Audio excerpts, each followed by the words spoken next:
Have you ever had a difficult conversation and after that conversation ended, you actually ended up feeling very tired, emotionally exhausted? Sometimes this emotional fatigue went on for a few minutes, sometimes for a couple of hours, and sometimes even for a couple of days. Now you've replayed this conversation that you had again and again and again inside your head. You've questioned what you said, and you've suddenly felt mentally very heavy, emotionally tired, and disconnected. Because sometimes, even when the conversations have, on the face of it, gone fine, our body feels drained. And the reason for this is because conversations don't only affect our mind, they actually affect our entire nervous system. And today we are talking about something a lot of us experience, but we don't have a name to give. And the name I have thought of is emotional hangover. Hi, and welcome back to another episode of the Flight to Fulfillment podcast. I'm your host, Ratika Seth, your life enhancement coach and the founder of the Freedom Divas Hub. And today we are diving into something which is very relatable for a lot of us.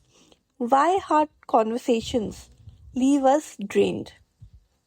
Because emotional exhaustion does not only come from dramatic events, it also comes from conversations. It comes from finally expressing what you've been holding in, setting boundaries, addressing conflict, being emotionally honest.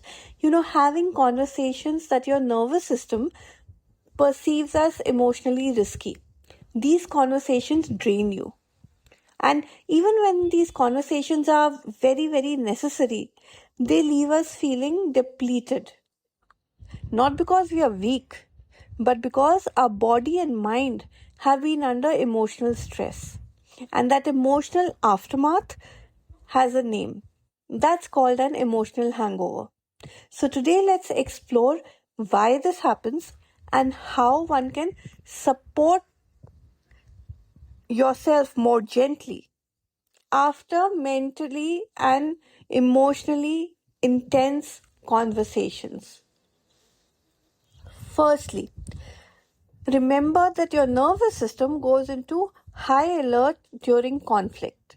Okay, so for many women, difficult conversations feel very, very emotionally unsafe, especially if you are somebody who's actually grown up around criticism, emotional unpredictability, or conflict avoidance. Hard conversations, your nervous system will quickly shift into survival mode. So you'll have this heart racing, you will be overthinking things, you will have tension in your body, you will have cramps, you will have this emotional hyper awareness. And afterward, your body will crash from the emotional intensity, and that's it. You'll be drained. Number 2, you replay the conversations repeatedly. And this is a very big sign of an emotional hangover. This mental replaying. A lot of us have this habit that we keep replaying conversations inside our head. What if I had said this differently? Did I do this fine? Did I upset them? Was I too much? Should I have rather stayed quiet? Why did I have to speak this? Oh my God, you just keep going on and on and on inside your head.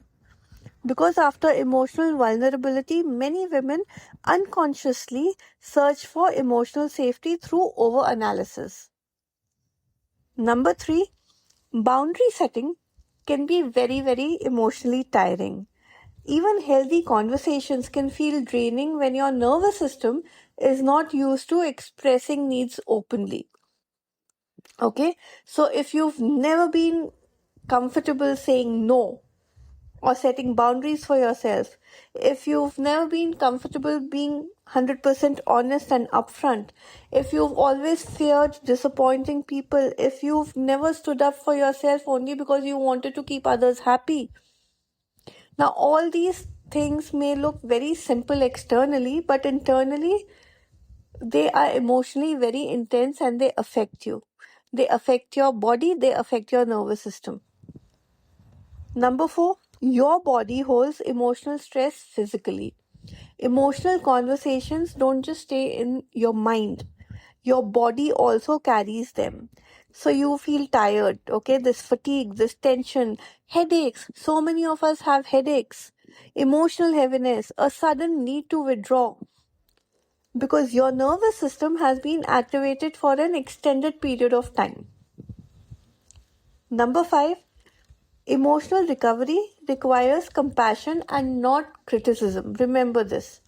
And this is one of the most important shifts.